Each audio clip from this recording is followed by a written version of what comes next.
Good morning, everyone. Welcome back to the third day of the 7th MyPSA National Pharmacy Debate Competition 2021. We hope you're having a great Saturday morning. I'm Kelvin and I'm joined by my partner, Mike. Hi everyone, I am Mai. Thank you for joining us on the event. We are so excited for another debate sessions between great minds. The sessions yesterday were phenomenal as usual. Mind you, this is not even the semi-finals yet. We still have not decided who are the top four teams who will be competing for the semi-finals. This is what makes it intriguing because each team has their chances. Each team has a possibility of winning. Yes, you're right, Kelvin. In fact, they have already released the motion approximately an hour ago. I am sure the debaters are busy preparing their speech and the way they are going to convey it. Yes, I am sure of that. And I don't know about the audience, but personally, I can't wait to see who is in the semi-finals, even more so in the finals.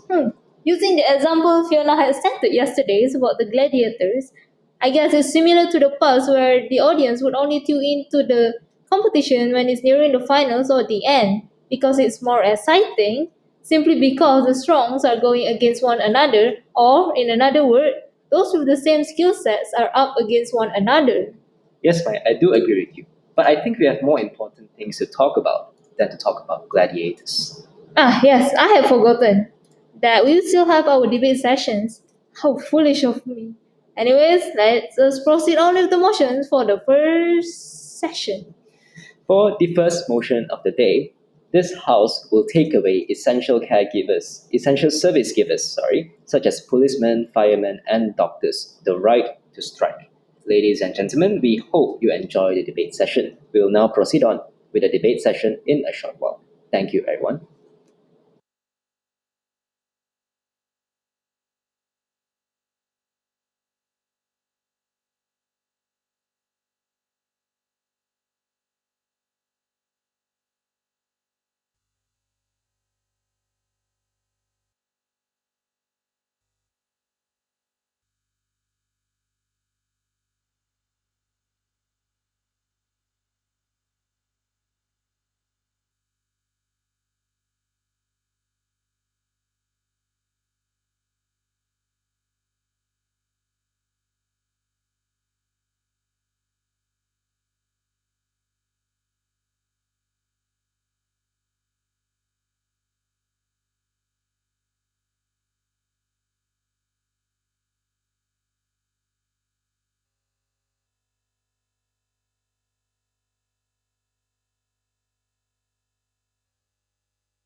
Ladies and gentlemen, good morning. I'm pleased to welcome you to the third day of 7th MyPSA NPDC 2021. This debate will come to order. Representing the government side is Team Unique L2 and opposition side is Team AIMS 2. It will be my responsibility as moderator to remind a couple of things that each debater must have in mind. Number one, sensitive issues that will be offensive to political, religious, or ethnicities are prohibited. Number two, each debater has an allocated speech time of 5 minutes. The bell will be rung for the first time at the first minute and for the second time in the fourth minute to indicate recording in progress from opposing side.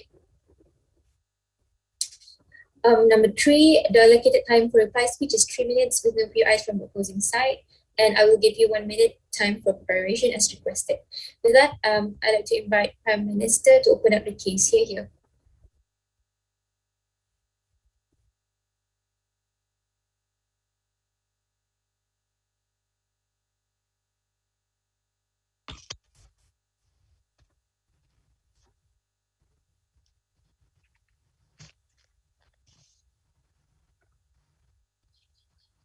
Am I audible and visible?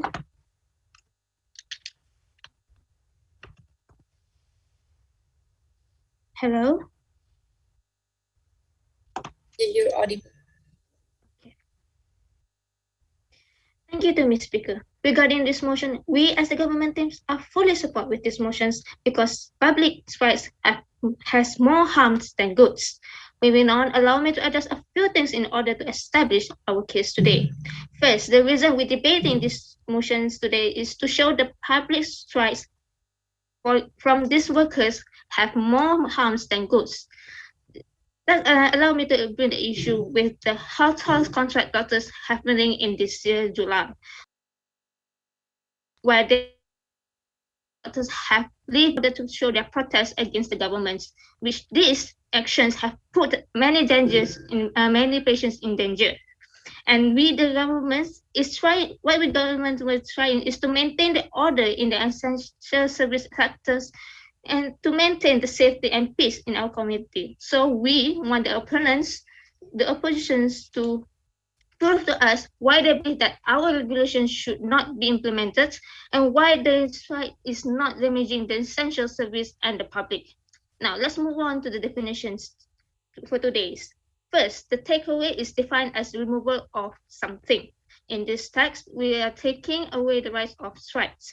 And second one, essential service giver, which is defined as a worker in a class occupations that have been legislated by the governments to have special restriction in terms of labor actions.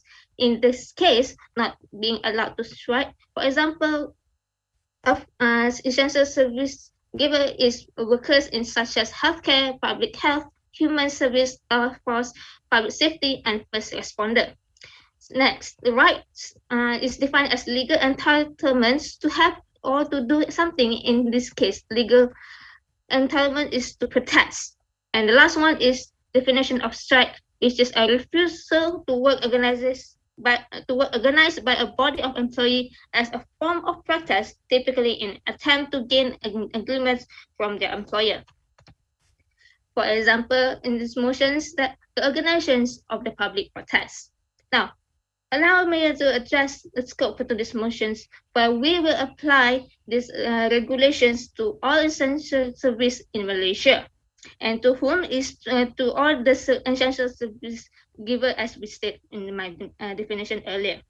So how we want to apply is we will implement a government regulations, and through these regulations, we will ensure the employer will have the agreements that is assigned by the employee to ensure the employee will agree and aware that they are now not allowed to make and join a public protest, and any unsatisfactions must be reported through proper channels such as public petitions, the law, the labor unions, or worker organizations. Therefore, throughout our argument, we will show you that this regulation is beneficial to our country and why alternative is better alternative. Now, allow me to go to my first arguments with the keywords disadvantage of public strike. See, really I say this advantage is especially to the employer, and to the community. Why I say this, like I said earlier, when we are justify the reasons of the debating is the actions of the contract doctors leaving their hospital in July 21. Protest with the government about their contracts and for not putting them in the permanent staff. So these actions, their actions have put many danger in the patient and the hospital, especially during this pandemic times where the COVID is striking our country. So even Dr. Noor Hisham, the Director General of Health, have begged them to stay as they have already put their oath in prioritize the patients first when there comes to the medical field, which is reported in Berita Harian July 25th.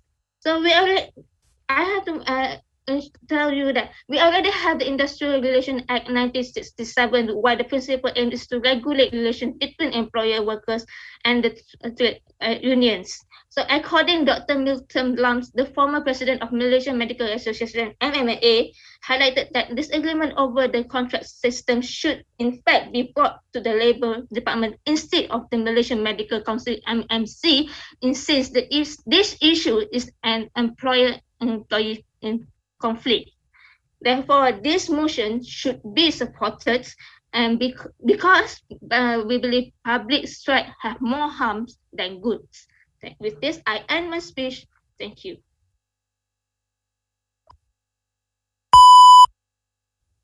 Thank you for PM speech. Let's move on to LO here.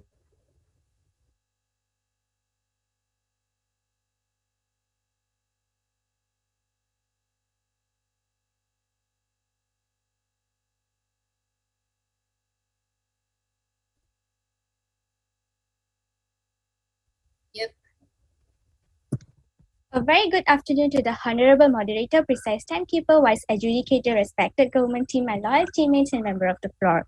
I would like to oppose today's motion, which is that this House will take away essential service givers such as police, firemen, and doctors' right to strike. We as the opposition team believe that this motion must fall. Before I tell you why, allow me to make the clear phrases which was misinterpreted by the government team. And the phrases which I want to bring in to the point is striking is defined in the Industrial Relation Act 1967 as cessation of work by a body of workmen acting in combination under a common understanding to continue to work or to accept employment and include any act or omission intended to any limitation or restriction in the performance or execution of the whole or any part of the duties connected with their employment. Before moving on with this debate, I, Devashree, as the leader of opposition team, will be addressing the negative impact from an individual perspective, while the deputy opposition leader will be deliver arguments from negative impacts points from the government team and summarize our case for today. I will continue my case in a minute, but before that, there are some points from the Prime Minister of the government that need to be addressed. She was claiming that essential service givers are not allowed to protest, but here they failed to give any proofs which supports their statement. To bring this point to the attention, there are a law that in International Labour Organization and International Covenant on Economic, Social and Cultural Rights agreed that essential service givers are allowed to strike with allowable reasons. There are some ethics to know before striking is that to create a trade nation, they should have a secret ballot with be used to get the consent and must be submitted to the Director General within the 7 days. With that, I believe that the essential service givers have the rights to strike. Let me come to my first argument why we are opposing this motion is the human right to strike, as they should stand for what they believe. Striking is a last resort, but sometimes the only tool for workers to protect themselves. It's a human right. They have the right to strike. They are not abusing their power for more money. Striking gives essential service givers the right to tell the government that something is wrong with the way they are treated. It is to benefit the society actually. Many people say, for example, they are rejected. For example, police are significant. We can't live without them. And they should never be allowed to strike. If they are essential, then they should be paid like that. Strike for their best and good wages. Striking improves the way they work. So striking actually protects our lives, and we believe that most people want their life to be protected. So striking should be allowed. They're rejected.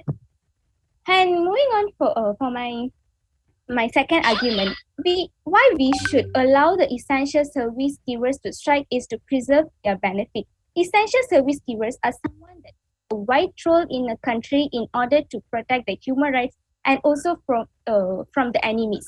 They are also humans, meaning that they are not the puppet but controlled by the government to serve the citizens. For example, the reality in the South Africa is that some employees are in so much debt that they are left with as little as 20% of their pay after paying their creditors. There are so many emoluments attachment orders against them that they don't even take much money home because of the deduction employers make in terms of the court orders. This was one of the biggest contributors that lead to the Marikana strike. They are well educated. They are accepted. Okay, what's your opinion on contract Dr. hotels that happening in our country? Okay, that one will be elaborated by my second speaker later. Moving on with my argument, they are well educated and I'm pretty sure that they know where their responsibility lies. They are doing the own benefit, but at the same considering their emotion being suppressed, the essential service givers will work under pressure, which will eventually affect the quality of their job. It will affect the essential service givers' mental health especially. No one in the world would like to work in a pressurized manner, and keeping quiet from voicing out will increase their stress anyways. Hence, striking is important as how the essential service givers are important to one country. From the points of arguments which were proven clearly with evidence, it's very apparent that many drawbacks as I have mentioned just now. Hence, we the opposition team believe that it is important for this House to oppose today's motion. Therefore, today's motion must fall, and we will continue to tell the reasons until the end of the debate. With that, I rest my case. Thank you, ladies and gentlemen. Thank you, Elle, over that speech. Let's move on to DPM here.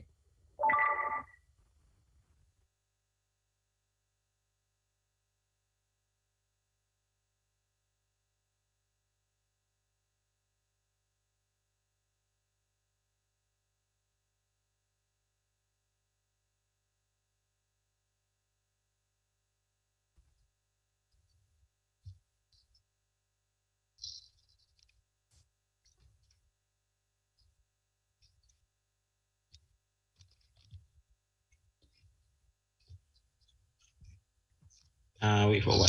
Hello, can you guys hear and see me clearly? Yep.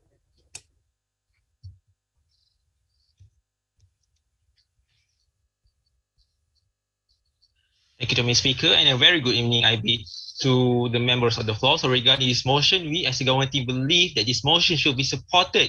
Because why? Because public strike has more harm than good. On the government side, we believe that this motion should be supported because as we can see that actually in terms of essential service givers, they should be focusing on their job actually. And if they want to have an true proper channel, then they can actually provide their voice to their employer instead of by using the public strike, which has more harm than good. Now, before I proceed, let's take a look from the points coming from the opposition leader, where she stated about it's about the rights of the workers, of the essential service workers, and how it's actually preserve their benefits. But let me tell you something. Okay, according to a data from the Bureau of Labour Statistics, which shows a decline in major work stoppage, in which due to the strikes in 2020. So it is actually shows that in based on this, we can actually shows that due to the strike itself, there are actually major work stoppage that is happening, and this is also indicated, and it can be happening in Malaysia if the public strike is not actually regulated properly. So that's why we believe that if we do not want the major work stoppage from happening, we should be actually regulating and not, we actually should be prohibiting the workers from actually doing the public strike, and instead focusing more on their work, because by stopping doing their work and going to this public strike, it has actually a lot of big negative impacts to the essential services as well. Now, let's move to my own arguments under the first key phrase, which is we believe the impact, which means that through this public strike prohibition, we believe that there is a lot of good impact that we can actually receive from it. Because why? The government has already stated from earlier that we want to provide a regulation in which we want to ensure that the workers are regulated, and we can maintain the order of balance in the essential service itself. So we believe that by implementing our regulation, there are a lot of benefits from everyone. Okay, so for that, take a look at, you need to realize that essential services, they are actually services and functions that are absolutely necessary even during a pandemic, which we are having right now. They are actually maintaining the health and welfare of the community itself. So without these services, the sickness, the violence and chaos will likely be results. So you can see that, for example, the essential service that we have, healthcare, fire and police protection, and also transportations and banking itself. Imagine if all of these workers just because of some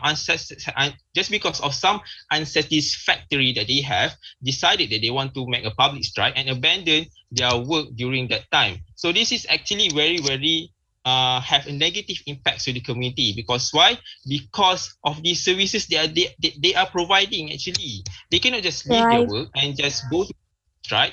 They need to realize that there are actually a better alternative that comparing to the public strike itself. There is what the government is trying to proposing right now.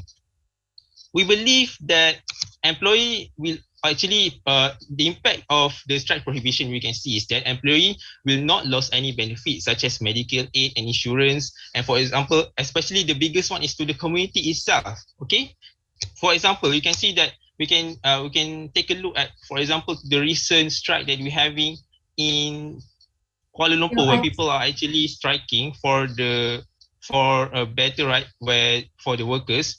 So this is actually not a very good idea, because why? We believe that through a proper channel that we are actually proposing, in which this time we believe that an online petitions, which is one of the proper channels based on our regulation, is a more better idea. So that is coming on to my second point, which is alternative. We believe that online petitions are actually an early stage of political tactic that help build a broader campaign and serve a better purpose when compared to the public strike itself. Okay, why? First, they can send a signal of public opinion to a decision maker. Then they can tell actually the media there's enough public attention to do a story. So through this part for online petitions, for example, the channels that they can use is the change.org.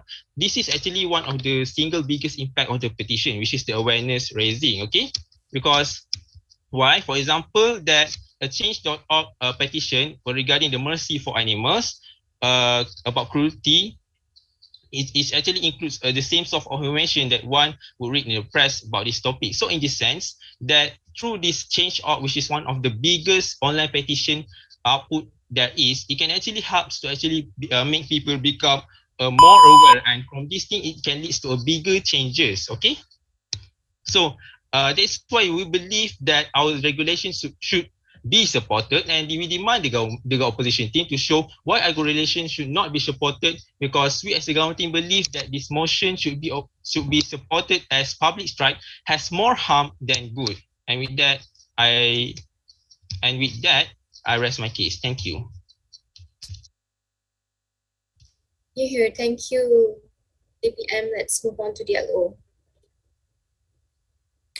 Am I audible? Yep. All right, so I'll start in 3, 2, 1. A very good afternoon. I bid to Honorable Moderator, Preserve Timekeeper, Vice Educator, the opposition team, my teammates, and also members of the floor. Before I move on to my argument, I would first like to rebut the cases given out by the government team just now. So coming to my first rebuttal, ladies and gentlemen, the government team has tried to tell us that there are two things that are going on, that instead of doing public strike, they can opt for labor, like they can go ask for labor service, because they shouldn't do public strike. They should just voice out their opinion in a good manner. However, as we know, that there are laborers going out right now. There's a laborers company going out that listen to the voices of the people that thinks that they are not deserving the right, and that's the reason they strike. However, even now there's this thing going on. Why are they still being heard, and why are they still putting out public strike? Because they are not heard constantly, and even if they are heard, there are no action taken.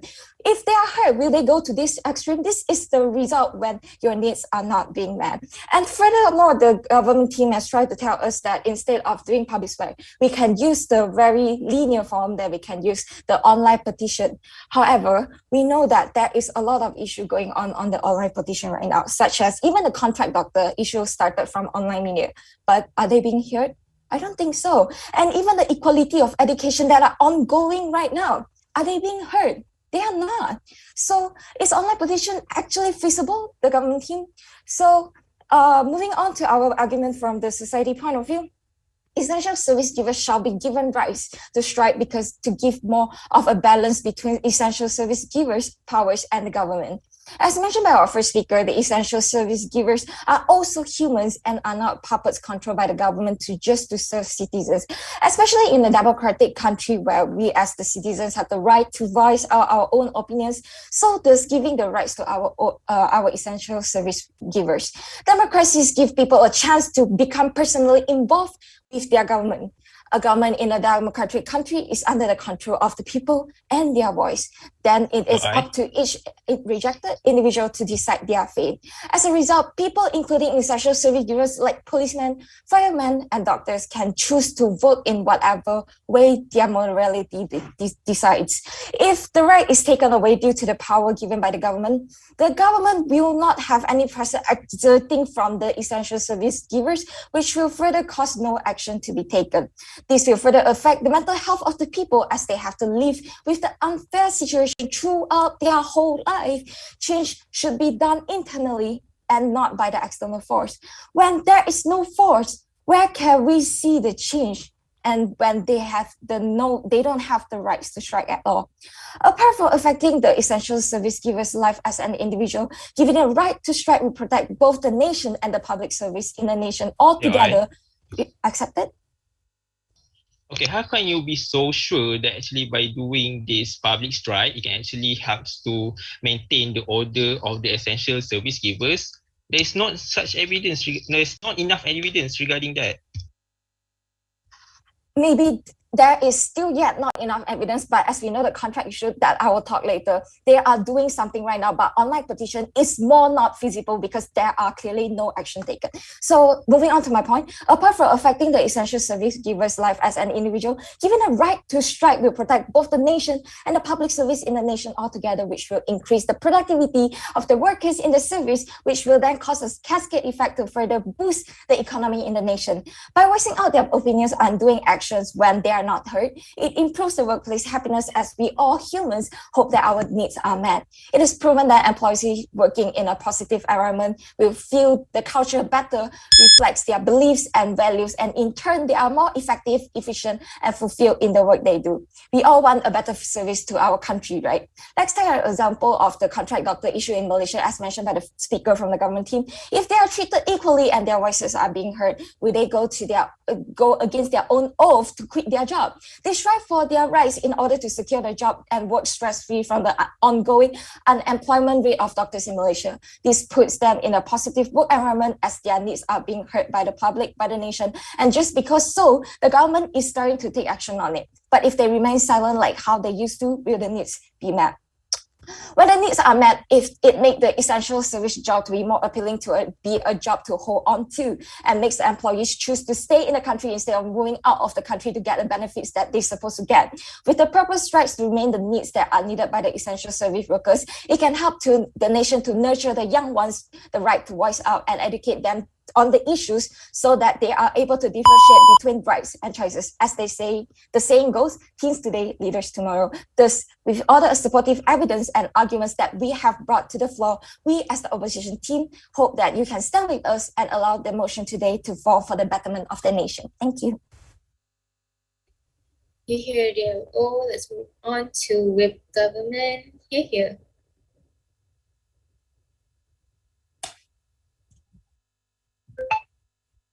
Am I audible and visible? Yes.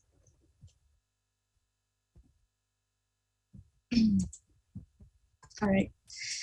Assalamualaikum and a very good morning to everyone present here. There are 3 things that I'll be doing as a whip. Firstly, I will clarify the context of the debate and provide rebuttals. Secondly, I will compare both of the cases that brought by both of the house and tell you why we actually understand this debate better. Thirdly, I will show the outcome of this debate and reaffirm our stand. As the government team, we firmly support this motion, which is this house would take away essential service givers' right to strike, because public strike has caused more goods and more harm than good. And we stress the point that it is public strike. Okay, so the context of this debate is to find the final decision whether to determine whether the regulation that we propose can be implemented or not, and prove that this regulation able to actually give a huge positive effect to our community and country. Also to prove that public strike has more harm than good, hence opposition team should give their reason on why we should not implement our regulation and it is not giving any benefit at all. Ladies and gentlemen, from the beginning to the end, we can see how actually the government team try to oppose our motion, but actually they don't really give much evidence and proof and what they gain from actually allowing public strike. All right, so move on. I'll move on to the rebuttals by one. As mentioned by the leader of opposition, that she mentioned that based on the international label, it is allowed to strike. But we actually following the current current law of Malaysia, whereby actually the Malaysian Trade Union Act guarantees that right of form or participate in trade union activities, but it restricts the right to strike. So the reason why, because we actually find that public strike give more harm than good, because like strike leads to losses for both employers and employees. So actually, what I have mentioned by the leader of opposition, which is to preserve the benefit, preserve the human right. Actually, we can voice out. The employees can voice out through petition online, which is much more safer. And why I say that is because you can do the petition online everywhere, anytime, and it is very accessible.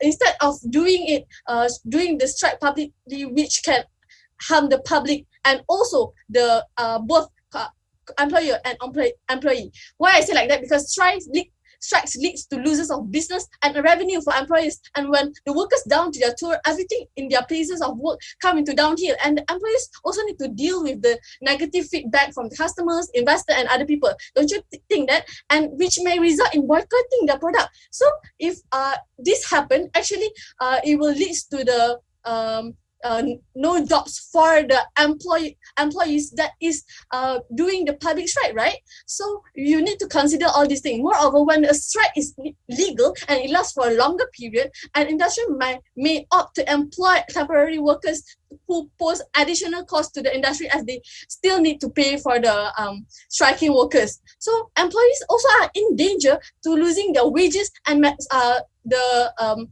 benefits such as medical aid insurance. So this is actually bring the harm to both sides. So it's actually this proof that a public strike is very, very harmful to us, and we come up with our regulation, which is to ensure that both sides is an agreement to ensure the relationship between both sides, employee and employer, and also the unsatisfaction can be reported in a proper way without giving physical harm or like mental harm that mentioned by the opposition team. Yes, I accept one POI. As you mentioned that online petition is useful, however, there's no statistic that is useful right now. Can you prove on that? Okay, so as mentioned by the, I'll show you the facts. So just now, the opposition, they have given the example of South Africa. In case of South Africa, actually, they mentioned that they work under pressure and lead to mental pressure. But actually, the effect of violent strikes on economy of developing country like South Africa in the platinum industry in 2012, it has cost 18 billion loss of money. So this is actually impacting the whole economy. So isn't it like also impact the mental health of the person if the person did not get any job because due to the downfall of the economy? So okay, let me give you an analogy. What if we let the public strike of the essential service givers like police, for example, we give them to publicly strike and they are not working. So who is the one that protect our country from the harm and stuff? And what if the doctors can be publicly strike? So this eventually can did not give any beneficial to both sides. So we conclude that actually strike are detrimental to entire society, and before I conclude, that's why we give the disadvantages, impact and solution. That's why as a government team, we firmly support this motion that is take away the rights of essential service givers, because the public strike has caused more harm than good. That's all from me. Thank you. Here, so whip from up. You're here. Can you hear me? Yep.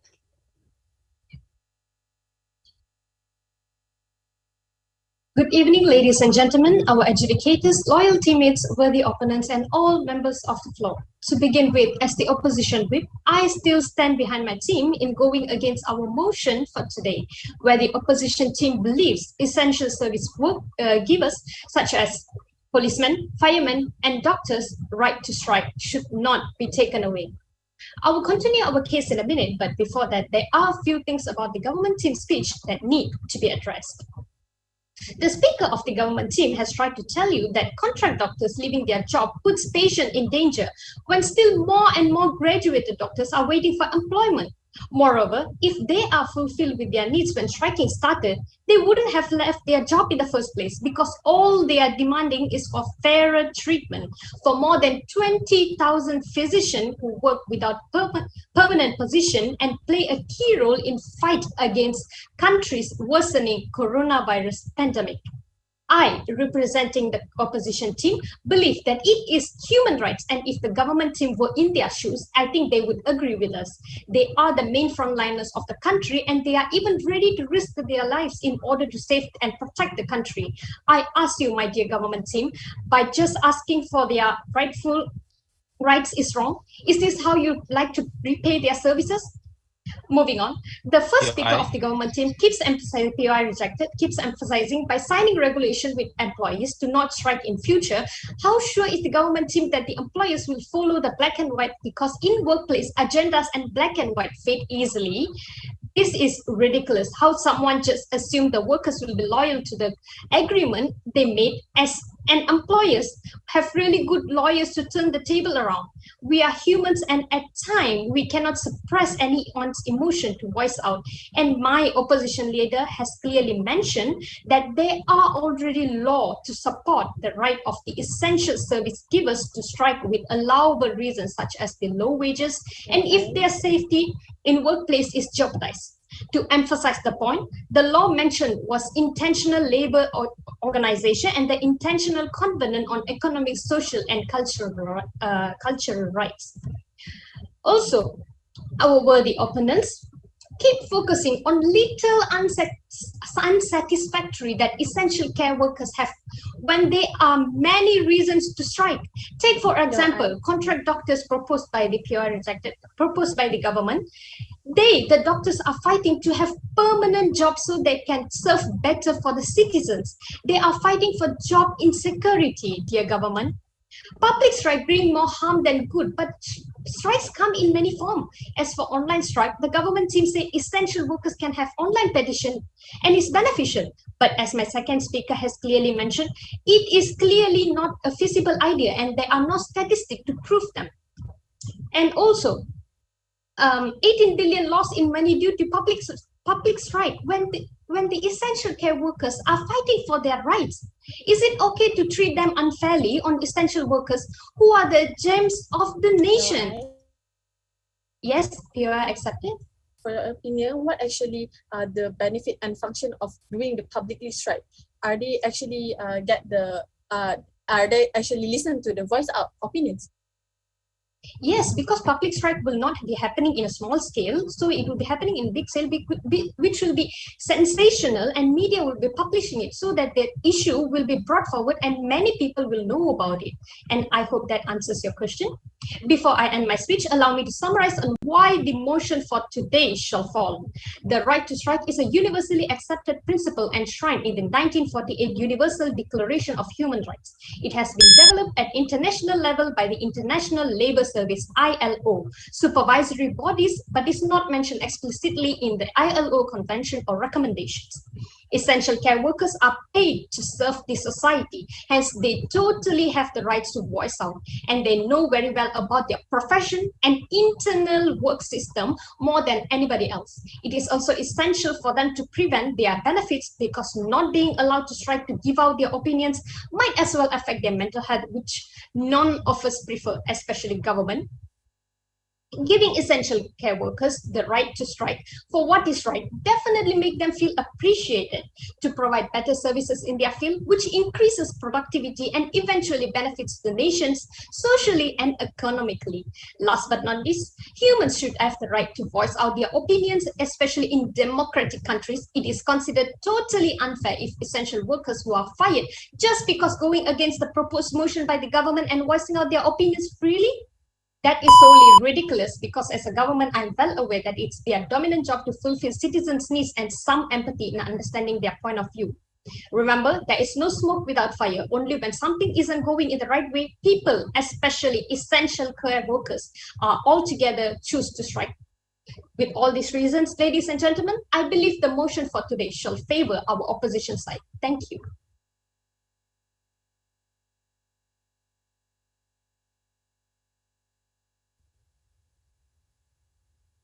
Here. So you will be given 1 minute to prep your reply speeches, and we will move on to opposition's reply after 1 minute. Your 1 minute starts now.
Your 1 minute has come to an end. Let's invite opposition's reply. Here.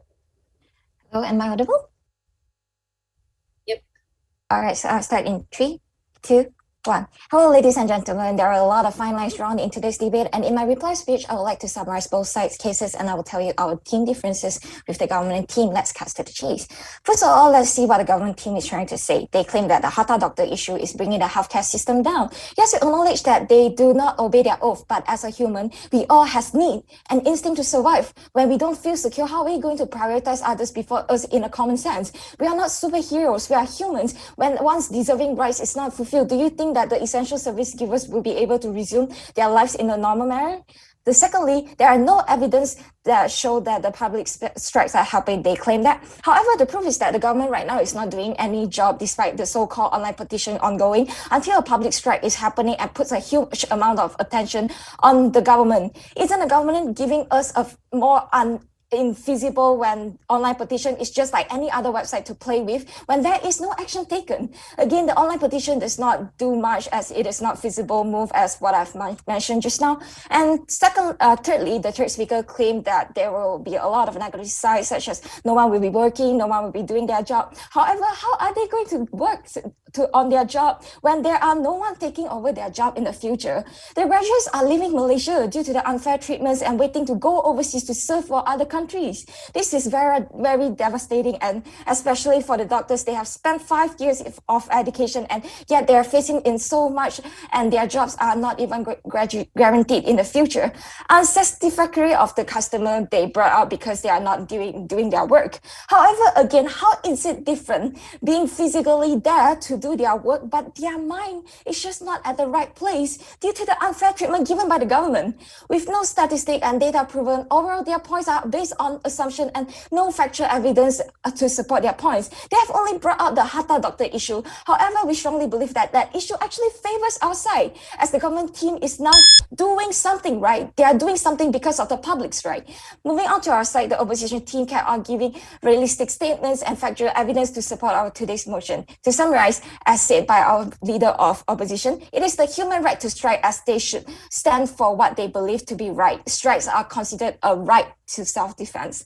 Striking gives essential service givers the right to tell the government that something is wrong with the way they are treated. This benefits the society and the public directly or indirectly. As said by me as the deputy leader of opposition, there are a lot of benefits that can be brought out in the society and economically. We oppose today's motion to give more of a balance between the essential service givers' powers and the government. Furthermore, it can even protect the nation and the public service in the nation, although altogether which will increase the productivity of the workers in the service, which will then cause a cascade effect to further boost the economy in the nation. We as a Malaysians want the best for the country, don't we? Therefore, ladies and gentlemen, to support our nation in the long run, we as the opposition team strongly believe that today's motion shall fall. Thank you.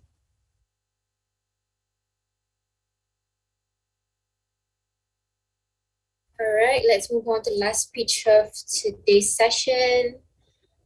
Reply from government.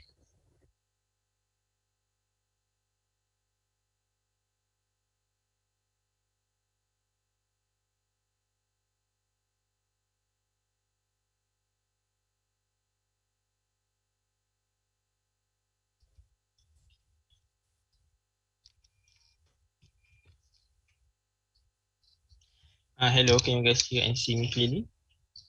Yes.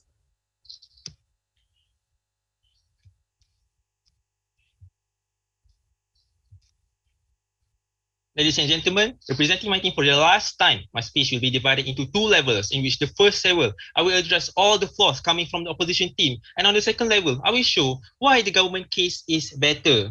Now, you can see that as a whole, starting from the first level, we can see that there is a lot of holes coming from the opposition team, where they are seemingly suggesting right now in our current status quo, the essential service givers have no voice at all, and they are actually they are actually have no voice, and they are just working under a very stressful situation, which is actually very very false. Because why? Because right now the and how they are saying about the how they are actually seemingly implying that this public strike will actually have a lot of impact to a lot of areas like boosting economy and boosting productivity, which is actually very dismissible. Because why, coming from the first case regarding the opposition leader, where how she stated regarding that actually public strike can protect their rights and actually preserve their benefits, and this is actually not actually cannot be proven at all, and this is all just based on assumption. Because why? Right now we need to realize that the essential service givers have already have their rights being protected by the labor union, as stated by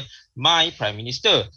So therefore, this public strike is just thus her points are actually very dismissible, because this public strike have no actually relation to regarding to that.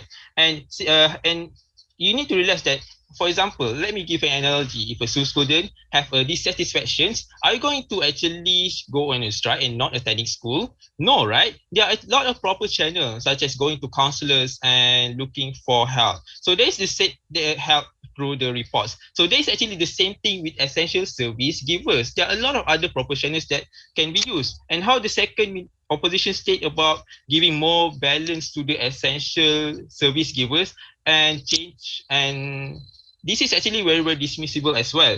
And how she actually made a contradiction where she state that a change should be made internally, which is actually she actually are agreeing with our statement, and how she also agreed that there are no big evidence they are actually giving that shows actually public strikes are actually very beneficial.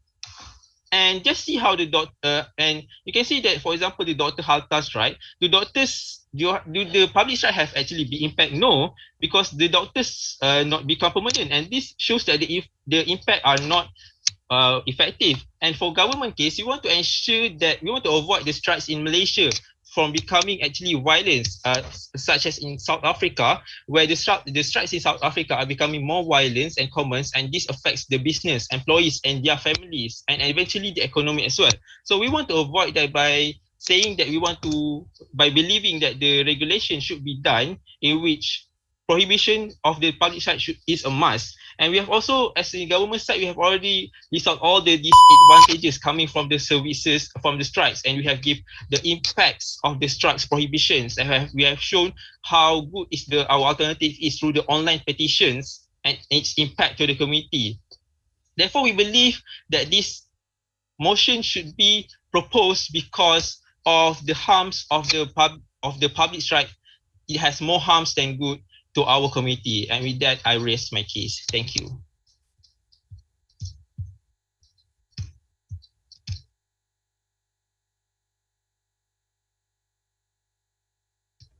Thank you for the debate. Hold on.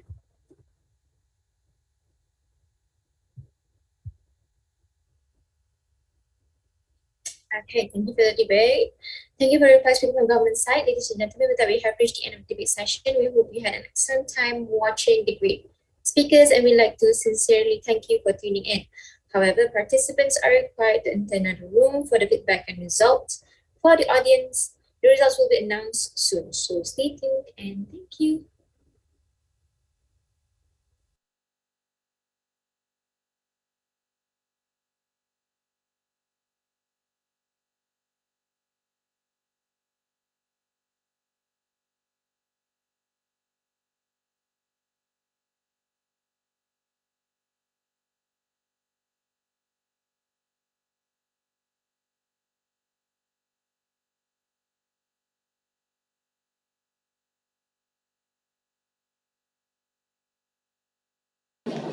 Hello everyone, it is Maya again. We hope you enjoyed seeing our faces just as much as you enjoyed the debate session.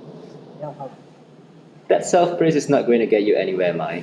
Well, I did include your face when I said our faces. Well, now you're just using me as an excuse to praise yourself. Let's not be bothered whether I am praising myself or not. We almost forgot about the debate session. Well, yes, you were the one who started. Anyways, without further ado, let me introduce the motion for the next session. This House will allow pharmaceutical companies to advertise prescription drugs. Ladies and gentlemen, we hope you enjoy the debate session. We will now proceed on with the debate session in a short moment. Thank you, everyone.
Hello, everyone.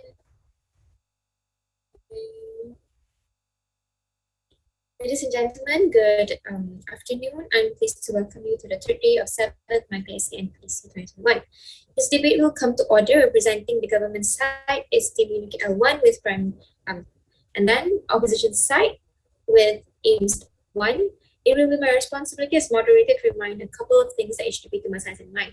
Number 1, sensitive issues that will be offensive to political, religious, or ethnicities are prohibited. Number 2, each debater is allocated speech time of 5 minutes. The bell will be rung for the first time at the first minute and for the second time at the fourth minute to indicate no longer your eyes from the opposing side.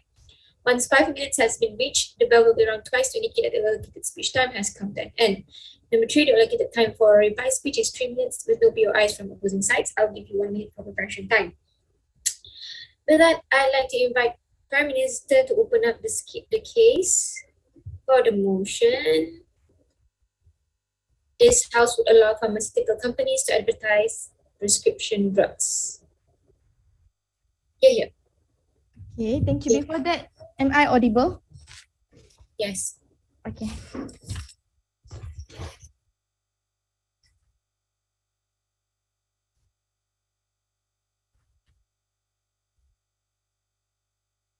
Assalamualaikum and a very good day I bid to the Honourable Adjudicator, Precise Timekeeper, the respected opponents from the opposition team, my loyal comrades, and not to forget the members of the floor. For today's debate, we as the government team strongly support today's motion. This House will allow pharmaceutical companies to advertise prescription drugs simply because of it can benefit the society and economy. Ladies and gentlemen, the reasons why we need to debate on today's motion are first, because of the increased awareness in coping with the rising statistic of hypoglycemic patient in Malaysia. According to the Malaysia has the highest prevalence of obesity among adults in Southeast Asia. In the 2019 National Health and Mobility Survey, 50.1% of our adult population were reported to be overweight, with 30.4% or obese with 19.7%. And according to the National Health and Mobility Survey, 2019 by the Ministry of Health, the prevalence rate of diabetes in adults has increased in Malaysia from 13.4% in 2015 to 18.3% in 2019. So at the end of today's debate, we believe that we will be able to educate the society, increase economic input, and improve the public healthcare outcomes. Hence, we need the opposition to prove to us why they disagree with this motion, despite of the given mechanism and advantages. Now, let's move on to my first task, which is to define the controversial word in this motion. Ladies and gentlemen, according to the Oxford Dictionary, allow means let someone have or do something. And and pharmaceutical companies means that commercial business license is a commercial business license to research, develop, market, or distribute drugs, most commonly in the context of healthcare. And we have come with few criteria under this term, and we'll be focusing in Malaysia and it implement to the pharmaceutical companies registered under National Pharmaceutical Regulatory Agency (NPRA). And the example of the pharmaceutical companies that we are focusing on today is Duo Pharma, CCM Pharmaceuticals, and Hobbit. Ladies and gentlemen, based on Cambridge Dictionary, advertisement to make something known generally in public, especially in order to sell it. And we have come with the advertising criteria. First, not be false or misleading. Second, present a fair balance of risk and benefit information. Third, include facts that are material to the products advertised users. And last, include a brief summary of every risk described in the product's labeling. And who will be involved? Pharmaceutical companies, Medicine Advertisement Board, regulation under Pharmaceutical Services Department (NPRA), and when after review by MAB, Medicine Advertisement Board regulation. And for your information, MAB was established under the provision of the Medicine Advertisement Board Regulation 1976, and it is established to discuss the approval for application on medical products or healthcare facilities and services advertisement received and at the discussion. And the board may issue approval for an advertisement, review, revise the quality and approval of the drug. And when we want to advertise it on an online platform such as TV, drug commercials, and the targeted group is the society. Ladies and gentlemen, prescription drug refer to a medicine that is available with a doctor's prescription. And what group will be focusing today? We'll be focusing on group B, which is it can be dispensed only against prescription of a registered medical practitioner, dentist or veterinary surgeon as the case may be, and with the prescription in the correct form as required by the law. I will be focusing on hyperglycemic drug against because of the arising problems in Malaysia. An example is metformin and sitagliptin, which is a common drugs for hyperglycemic.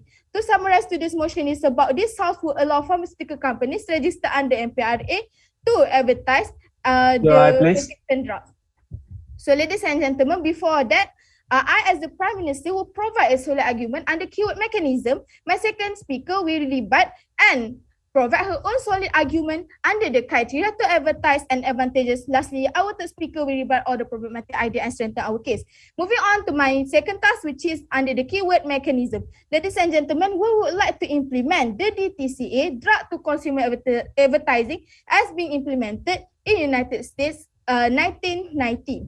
And what kind of direct to advertisement that we want to advertise, which is a marketing that is aimed toward consumers when access to a product may require an intermediary. And how we will be advertising? So we will use product claim advertisement, reminder advertisement, and help seeking advertisement. Product claim advertisement search will name a drug and summarize efficacy and risk. Reminder advertisement is include a product name and provide information about the dose. And help seeking advertisement is include information of a medical condition and encourage the patient to see the doctor. For example, if the obesity patient or the hyperglycemic patient see the product being advertised in TV commercial, they can have better option for their treatment by consulting with the doctor, so it can avoid the patient doing self-diagnose. That is what we mean by all those advertisement, and that's why we want to adapt and adopt this mechanism in Malaysia. Ladies and gentlemen, before I rest my case, I would like to propose the mechanism, this motion, because of it can benefit the society and economy. With that, I rest my case. Thank you. Here, thank you, Prime Minister. Let's move on to LO. Here. Hi, can you hear me? Hello? Yep. Oh, you can hear, okay. Okay. First and foremost, I would like to express my disappointment towards the first speaker of the government team. To start off the debate with very misleading facts is questionable. But before that, good morning, ladies and gentlemen, Madam Chair Speaker, honorable judges, accurate timekeeper, loyal teammates, and worthy opponents. My name is Aruna, and I'm arguing against the topic. Today, we are debating on this motion that this House will allow advertisement companies to advertise prescription drugs. We agree with the definition given by the government. Okay. We, the opposition team, believe that this motion for today is false. The statement brought by the Prime Minister was very inaccurate. She said that the prescription drugs can only be obtained from a doctor. And I asked the government to not be extremely naive to think that prescription drugs can only be obtained from a doctor. And for the advertisement part, do know that advertisements are not always controlled by any medical agencies, and it can also be very misleading. So now I'm going to prove to you why this motion should fall with our 3 points. As the first speaker, I will be talking to you about false advertisement. My deputy opposition leader will be talking from a health perspective. It increases costs, and from public health system level, it endangers stakeholders such as health professionals, patients, and small companies. Our third speaker will rebut all points given by the government and sum up the 3 points given by us and stand with our team's case. Now I'm going to discuss my point. What exactly is false advertising? According to Los Angeles Consumer and Business Affairs, false advertisement is untrue or misleading information given to you to get you to buy something or to come visit their store. In this case, when companies put up advertisements for the public to see, their main goal is for the public to buy their products, not including crucial information about the drug. This is already a violation to consumer rights. Thus, this brings in the argument of false advertising. Most often, these advertisements are not controlled. I will answer POIs later. Most often, these advertisements are not controlled by authorities. For example, in the US, federal law does not allow the FDA to require that drug companies submit ads for their approval. The federal law also does not bar drug companies from advertising any kind of prescription drugs, even ones that can cause severe injury, addiction, or withdrawal effects. On top of that, it's possible for drugs to be promoted before they've been fully tested to be safe. We saw this happen with Vioxx, a blockbuster painkiller marketed from 1994 to 2004. Merck spent over 100 million per year to advertise the drug Vioxx, and patients requested it from doctors, not knowing that it could cause strokes or heart attacks. Later, finally, in September 2004, after numerous safety issues came to light, Vioxx was withdrawn from the market. The FDA also do not approve ads for prescription drugs before they are seen by the public. Drug companies must only submit their ads to the FDA when they first appear in public, meaning false drug information could reach you before it reaches the FDA. Drug ads tend to omit important risk information and overemphasize benefits. Their ads usually shows a person enjoying life outdoors while the narrator reads side effects in the background. Prescription drugs advertisement also do not require them to tell you about the cost. If there is a generic version of the drug, how many people have the condition the drug treats, how the drug works, and how many people who take the drug will be helped by it, or if there is any similar drug with fewer or different risks that can treat the condition. For an example, if a postpartum mother who is not happy with the weight that she has been gaining throughout her pregnancy, and she is out looking for a medication that might help her, once she sees a prescription drug ad that accommodates to her needs, she will be set on wanting the drug. We cannot assume that everyone has the knowledge or facility to further research about the drug. Once she has her mind set on wanting the drug, she will try to get it in any other ways if her doctor refuses to prescribe it to her. The black market or even false prescriptions. This would definitely endanger her in so many ways.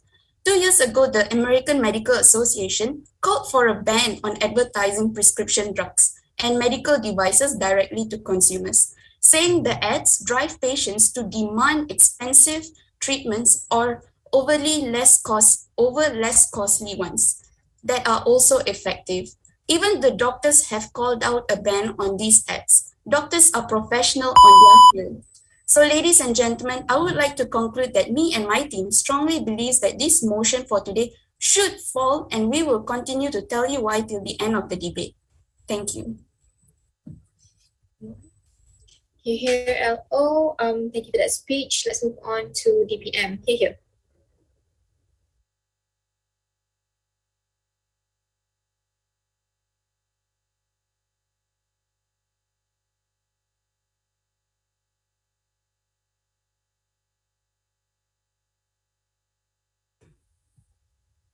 Hi, can you hear me? Yes. All right. Thank you, Ms. Chairperson. Wait a minute. All right. Good evening, good morning to our respected speaker, cautious timekeeper, honorable judge, and members of the floor. As the Deputy Prime Minister, I would like to further strengthen the government cases today in motion, which this House would allow pharmaceutical companies to advertise prescription drugs simply because of it can benefit the society and economy. Before I present my arguments, let me rebut whatever flaws argument coming from the opposition team and tell you why the government's case should stand into this debate. We are not saying the prescription drug can only be obtained from a doctor. The LO, the leader of opposition, should listen to us clearly that prescription drug can only be dispensed by a doctor. In order to buy the drug, you must have the written prescription. I would like to state that the opposition did not listen to our scope, our criteria, and our motion clearly today, that we already stated the criteria and the board who will review the advertisement. First, they state about the false advertisement. And then they state about the untrue or misleading information by not including crucial information by the pharmaceutical companies. The opposition side should have again listened clearly to our advertising criteria explained by the Prime Minister, which is it must not be a false or misleading. It should present a fair balance of risk and benefit information. It should include facts that are material to the products and advertisers use, and it should include a brief summary of every risk described in the product labeling.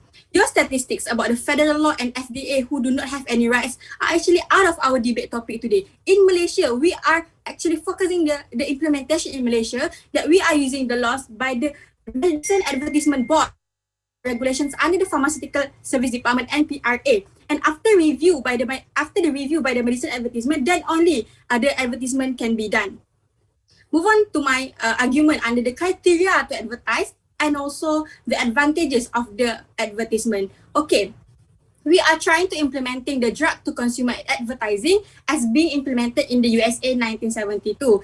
And the drug to consumer advertising criteria should include general information and prohibit overclaim and also substantiation.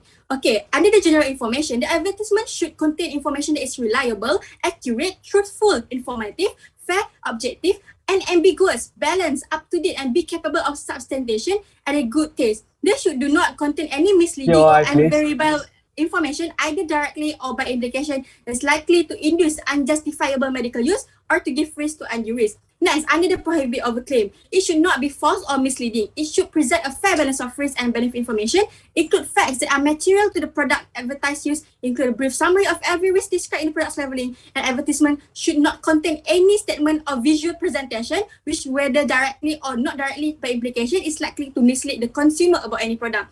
And to the point of substantiation, advertisement should not exploit the ignorance and credulity of the public by including scientific data that the general public cannot comprehend, verify or validate. All claims, description, and comparisons which relate to the matters of objectively ascertainable facts should be capable of substantiation. Advertisement containing such statistical claims should be supported by Malaysian data or proven research unless it is not available. Therefore, if the pharmaceutical company and advertisement have followed these important criteria, they should be allowing to advertise the drug. Before I move on to my second argument, yes, I received one POI. So are you saying that the pharmaceutical company will all as obedient as a children to sell their product without telling the side effects as approved by government? So yes. You will have to, yes. Yes. In order for the advertisement to be published, it must be reviewed by the NPRA. It must be reviewed by the Medicine Advertisement Board. That is why the pharmaceutical company don't have the chance to actually falsify the information or provide the false information just to sell their medicine. Moving on to the second argument from me, which is the advantages of advertisement. Advertising prescription drugs enable patients to learn and to request innovation faster in order to benefit from the new drugs that health personnel still have not gotten used to. Advertising increases consumer awareness of drugs, which make consumers more likely to take appropriate medication. The drug market is complex, and so advertising can help explain the difference between treatment. For example, if metformin works by decreasing glucose sugar production in the liver and decreasing absorption of glucose by the intestine, sitagliptin will work by regulating the levels of insulin your body produces after eating. Further on, in states where there is no direct consumer advertising, but there is advertising to the doctors, patients are disadvantaged because it is in the interest of private medical insurance firms or National Health Service to keep information about expensive new drugs from patients. Therefore, this DTCA advertising drug can educate the patient, improve transparency, and upgrade patient care. Lastly, advertising prescription drug impacts economy and drug utilization. According to CIBC World Market 2003, Investors Guide to the Canadian Drugstore, and according to the National Center for Biotechnology Information, 10% increase in advertising exposure increased the number of prescriptions purchased by about 5%. 70% of this effect is driven by increased new initiation, and the other 30% is due to increased drug adherence among existing patients.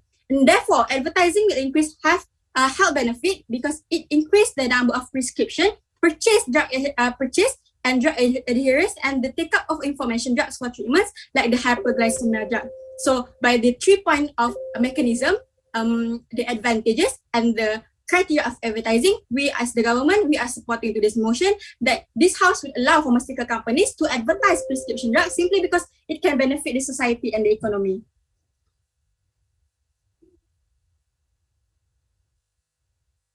Here, thank you for that speech. Let's move on to the next speaker, Government Whip. So, am I audible? Yes. Right, so 3, 2, 1, step.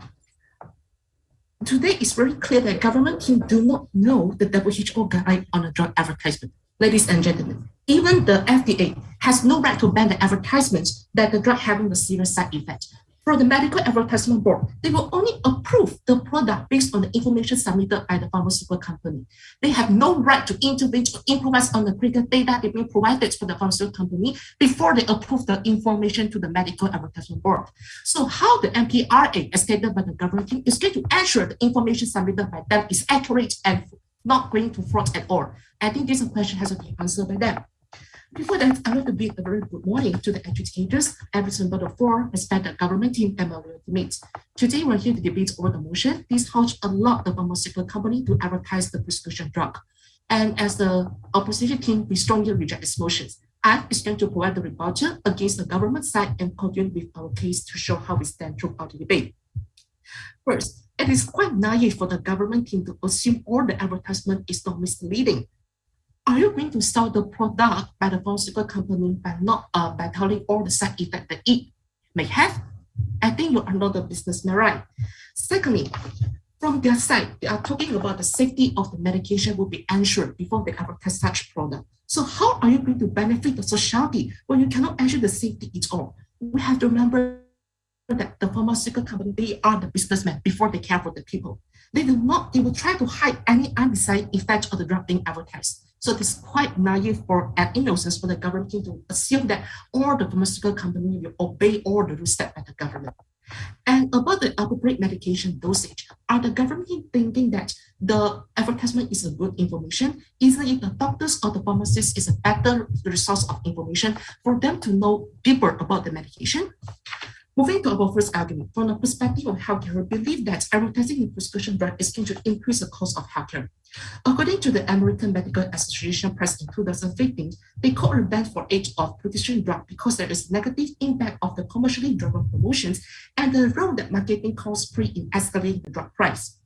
According to the American Society of Health System Pharmacists, the blasting of the advertisement has rises the healthcare cost of the prescription drug, which accounted for nearly 17%, which has increased 10%. Ladies and gentlemen, I repeat, increased by 10% after the law of advertisement of prescription drug is allowed. So, not to say, the increased cost will be translated into the higher insurance premium, core insurance rate, and co-pay. Finally, the patients are the ones who have to pay for the higher amount of the money for the prescription drug. Let me cite an example. Paxil, a class of the antidepressant drug, the price has increased by 35% after the advertisement. So, notice the government have to prove to us how the advertisement is going to reduce the financial burden of the patients before they say so. Moving to our second argument, from the public health perspective, we strongly believe it's going to endanger the stakeholders, which include the healthcare professional, patients, and also the small pharmaceutical company. For the patients, the over promotions of the advertised prescription drug is going to increase the likelihood of the consumer requesting for the advertised product. In 2013, there is a pharmaceutical company advertised on oxycodone, which is a class of the painkiller that has claimed to have less side effect than NSAID, which causes many patients to request for it. But in fact, that medication is only suitable for those patients having serious rejected. So what's happened in the end is about 75% of the patients who purchase on this medication just purely due to the advertisement experience side effects such as the withdrawal symptom and also the diarrhea. For the healthcare professional perspective, it's going to influence the patient's relationship, especially when the patient insists for a certain particular brand being advertised. Ladies and gentlemen, I think this is the news, rejected. There's news that happened recently in April. There is one patient go to beat out the community pharmacy just because the community pharmacy refused to sell him on the ivermectin, which claimed to having the anti-COVID effect that going viral online. Moving to my pharmaceutical company perspective, we believe that allowing the pharmaceutical company to advertise the prescription drug is leading to unhealthy competitions. What's happening in the end is going to lead to the monopoly of the medicinal field by only single pharmaceutical company. Because when they advertise, the drug is going to get more popular and more people are going to opt for it instead of the other brand. Let me cite an example. The Menon Epiband and the weight loss drug Supranza has monopoly the field due to advertisement, and it has accounted for 57% of the drug sales from the drug of the same category for annually. So, ladies and gentlemen, their government side had to prove to us how allowing the pharmaceutical company to advertise the prescription drug is going to benefit the patients, it's going to benefit the doctors, it's going to benefit the other pharmaceutical company. Ladies and gentlemen, to wrap up, our side has provided a substantial argument on how this motion is going to endanger the public health system and increase the healthcare costs with a lot of the statistic, facts, and real-life example. Hence, we strongly believe the motion today should fall. With that, I raise my case. Thank you.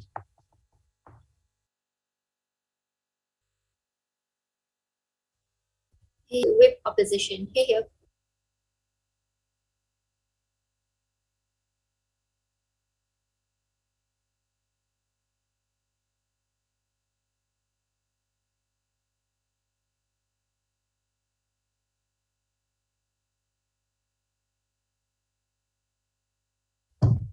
Right? Am I audible? Yes. Okay, I'll start in 3, 2, 1. A very good morning to the honorable adjudicators, precise timekeeper, the moderators, speakers of the government team, the opposition team, and not to forget the members of the floor. For today's debate, we as the government team strongly support today's motion that this House would allow pharmaceutical companies to advertise prescription drugs simply because it benefits the society and also the economy. As the government whip, I will make the rebuttals and strengthen the case on the government side. Before I make the rebuttal, let's take a look at how the opposition team bring the case for today. They will keep mentioning about the how to ensure that the patient safety will be maintained and all those things. And also, we as the government team have proof to, we asked them to prove that why opposition disagree with the mechanism that has been proposed and also the prescription drug to ensure to advertise the such as hyperglycemic drug, even with the proven benefits and also the proposed proper systemic approach of the policy. Okay, first, let's look at the leader of opposition.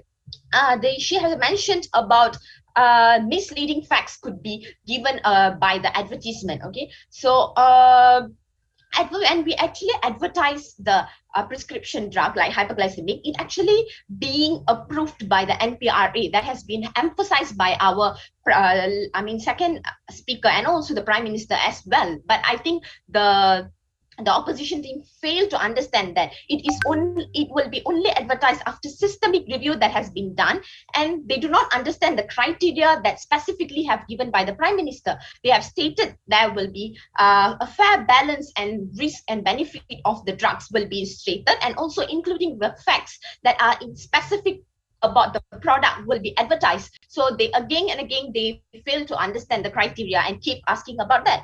And besides that, the leader of opposition have stated that it would tend to occur false advertisement.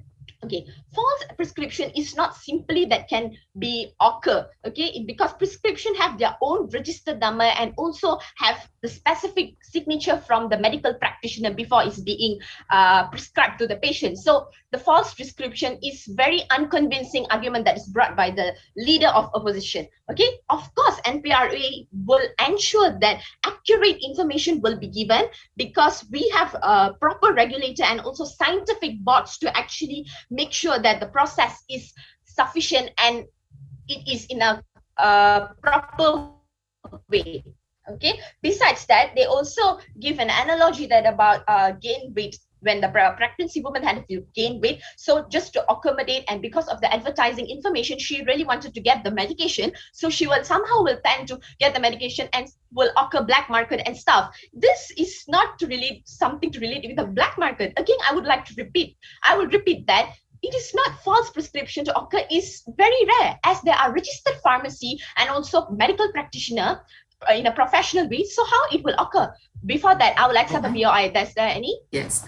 Do you agree that the authority only can take actions when something happens, like the drug being advertised in your case, but when the adverse effect happens, it really happened. So there are no cause crying over the spilled milk. So how are you going to address this issue?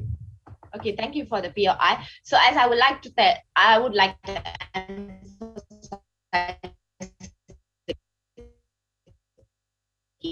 it will be only addressed or systemic approach that is there. The NPRA, the proper regulator, the scientific board are there to ensure this will be prevented. Thank you for the POI. So next, I would like to say that she also mentioned it will actually neglect the patient safety because no proper advertising and all. So actually it will be it will actually give a better point of view to the patients about to get a better treatment when in their earlier stage of illness. So especially those that identify the symptoms earlier. So it can lead to a healthier citizen. If it could lead to a healthier citizen, then how come it could affect the patient's safety?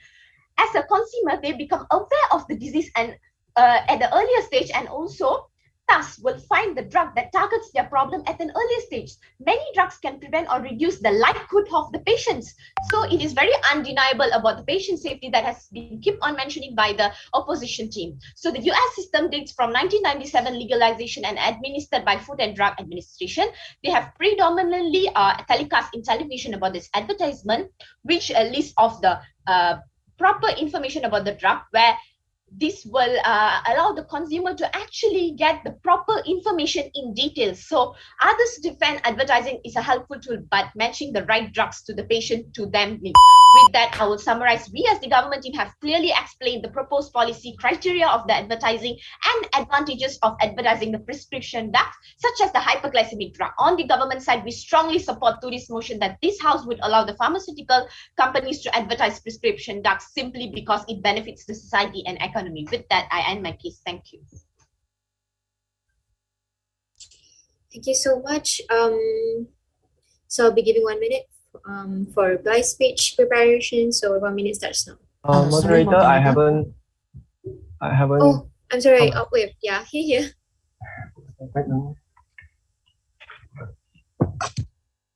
A very good morning and greet to the Mr. Chairpersons, honorable adjudicators, worthy opponents, and my loyal teammates. First of all, I would like to point out that the side propositions has started our debate on a very wrong ground.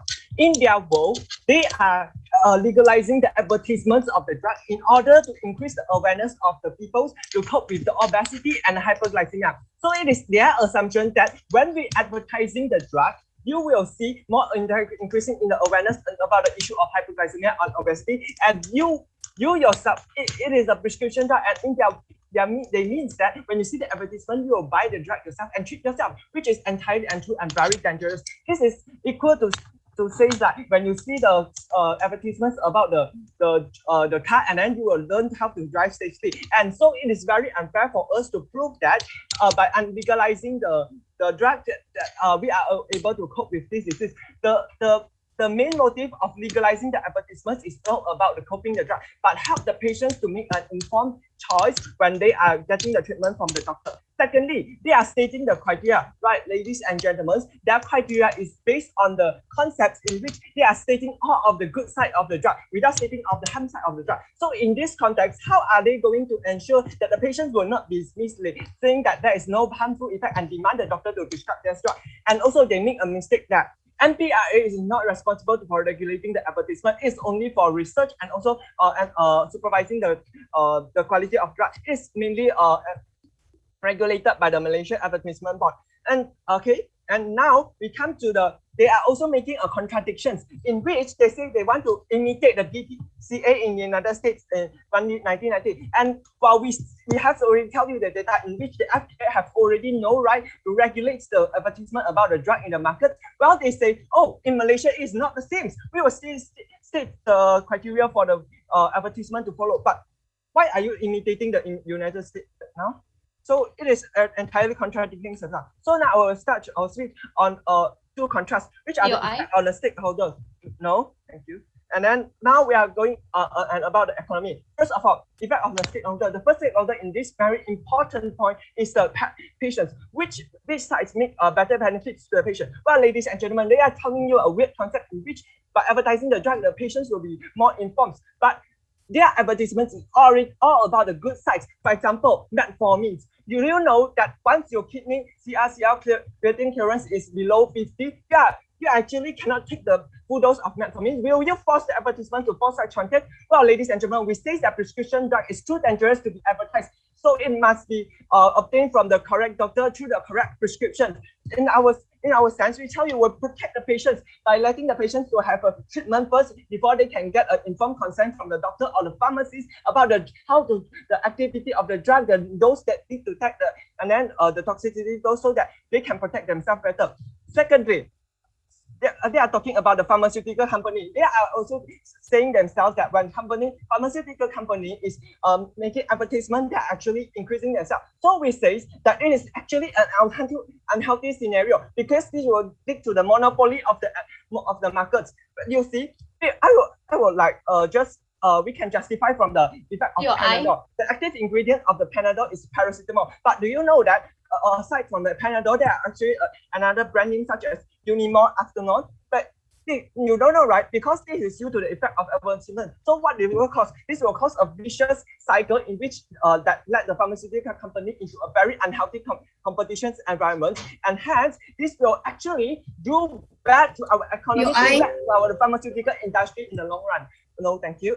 And next, they talk about the government's right in order to regulate all of these drugs, about the benefits or the harmful effects of the drugs. Well, ladies and gentlemen, I already told you just now that they are imitating the policy in the United States, and United States itself is already an evidence for us, because my Deputy Prime Minister already told you, the FDA have no rights over how many money they want to spend, what information they want to spend. So they are stating this is very contradicting that when you want to imitate the United States, but in itself they are trying to impose some criteria for them. Well, ladies and gentlemen, we say that those criteria is not it's not good enough for preventing the harmful use of the prescription drug. Prescription drug itself is dangerous because it is contain a scheduled poisons at least and the Poison Act 1952. So when the government legalize this motion, they will lose the ability to control the drug advertisement in the market, and hence this will lead to harmful effect in our society and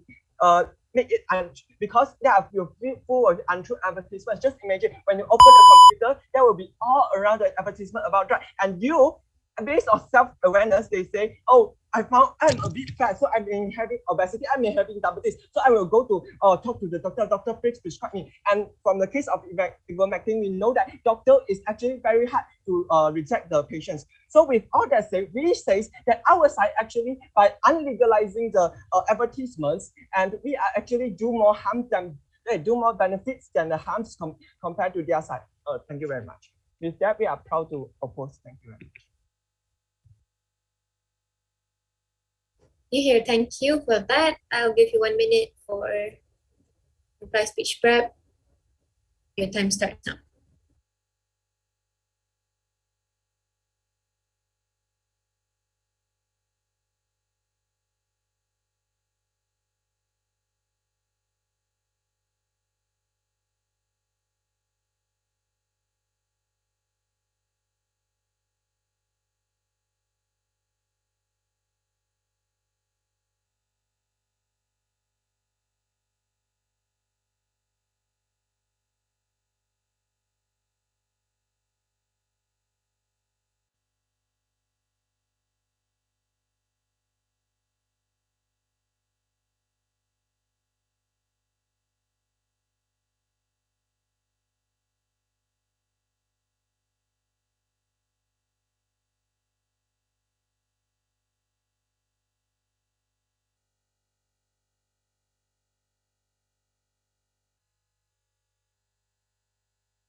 Okay, time is up. Let's invite reply speech from opposition. Here.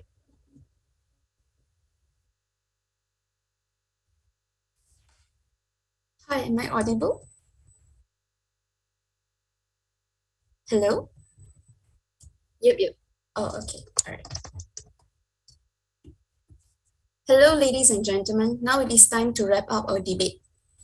Firstly, the government were so naive in so many aspects.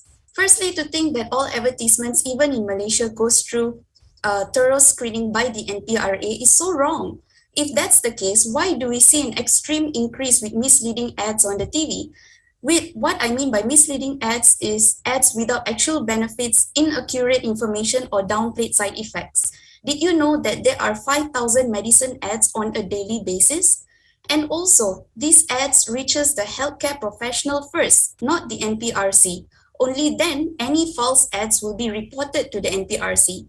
How can the government actually say that each and every ad is being checked by the NPRA before advertising? Secondly, they also said that They also said public will be more educated by just looking at the ads.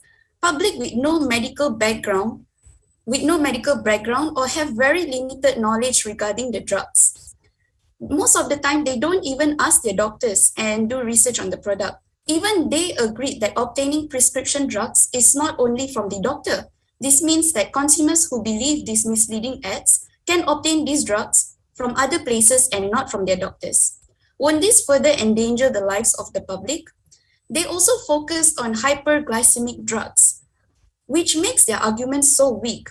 I was not aware that hyperglycemic drugs are the only drugs available in our country. They also mentioned a lot of laws against false advertising. Let me ask you this. Is the government efficient enough to hold up all these laws? If yes, then why are we still looking at plenty of ads on social media, television that are extremely false? I will now summarize and defend our case. We as the opposition side has tried to explain why this motion cannot be supported.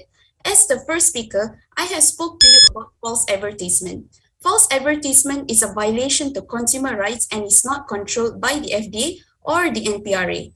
The federal law also does not bar drug companies from advertising any kind of prescription drugs, even ones that can cause severe injury, addiction, or withdrawal effects. The advertisement can also be very misleading since the ads are not required to state the cost or if there's a cheaper or generic version of the drug.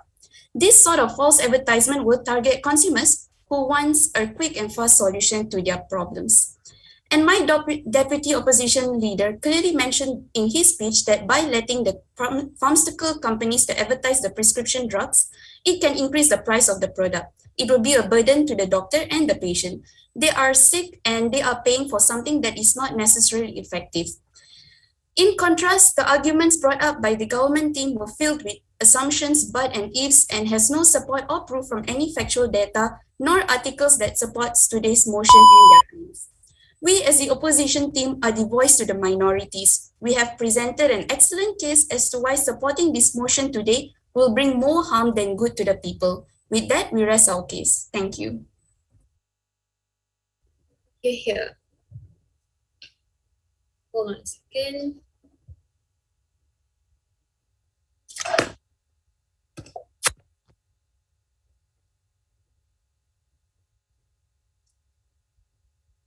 Thank you for the excellent debate by both teams. You guys will have feedback and results in another breakout room. No, I did not speak yet. For the reply speak. Okay, reply station government here. Ladies and gentlemen, the opposition side never come up with their stand on why they do not want to allow the pharmaceutical companies to advertise prescription drugs. They never engage and their arguments are very superficial without data or statistics that can support their arguments and engage with our scope of discussion to begin with. In our world, we would allow pharmaceutical companies to advertise prescription drugs simply because it can benefit the society and the economy. The reason of today's debate, we want to increase the awareness in coping with the rising statistic of hypoglycemic patients in Malaysia. And we believe by allowing this kind of advertisement, we can educate the society, increase the economic input, and improve the public healthcare outcomes. We want the opposition to prove why they disagree with this motion despite of the given mechanism and advantages. And what's wrong about our arguments? They never engage and just solely uphold their arguments without interacting with our idea. The LO have done two mistakes today, which she did not acknowledge the criteria we have mentioned under advertising, which is not to be false or misleading, present a fair balance of risk and benefit, include facts that are material to the product advertised users, and include a brief summary of every risk described in the product's labeling. And because she did not acknowledge, she straightly come out with the false and misleading arguments that cannot be brought into this case in the first place. Second, she never once questioned about our DPCA mechanism, whether if there is some flaws with the mechanism or if the mechanism could give negative implications to the society. And thus, we assume that the opposition are actually agree and accept our DCTA mechanism. Coming to the second opposition speaker, he stated about side effect and overstatement of advertisement. Again, the opposition did not listen to my second arguments, which I have already listed the criteria of advertising drug, which is to include the generic information, the prohibited, the overclaim, and also the third one is substantial, which means must include the information that the public can understand. Coming to the third speaker, and then they are worried about the black market and false prescription. And there is no issue about false prescription because the prescription must be signed by the registered medical practitioner. And actually, the third opposition paper are actually stating the facts that actually did not supporting their arguments. They only rebuttals without the actual statistics or data.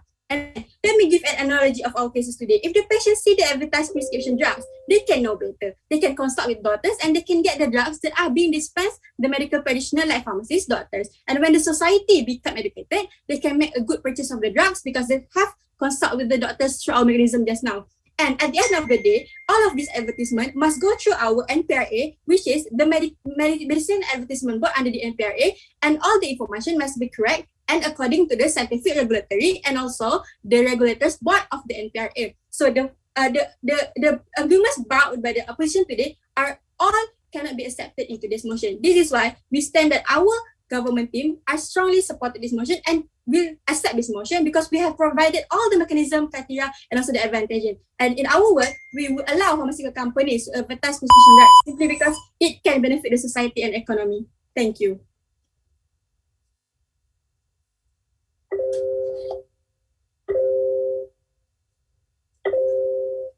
Thank you, the reply speaker from government side. Ladies and gentlemen, with that, we have reached the end of the debate session. We hope you had an excellent time watching the great speakers and we'd like to sincerely thank you for tuning in. However, participants are required to enter another room for the feedback and results. For the audience, the results will be announced soon, so stay tuned. Thank you and sorry for my mistakes.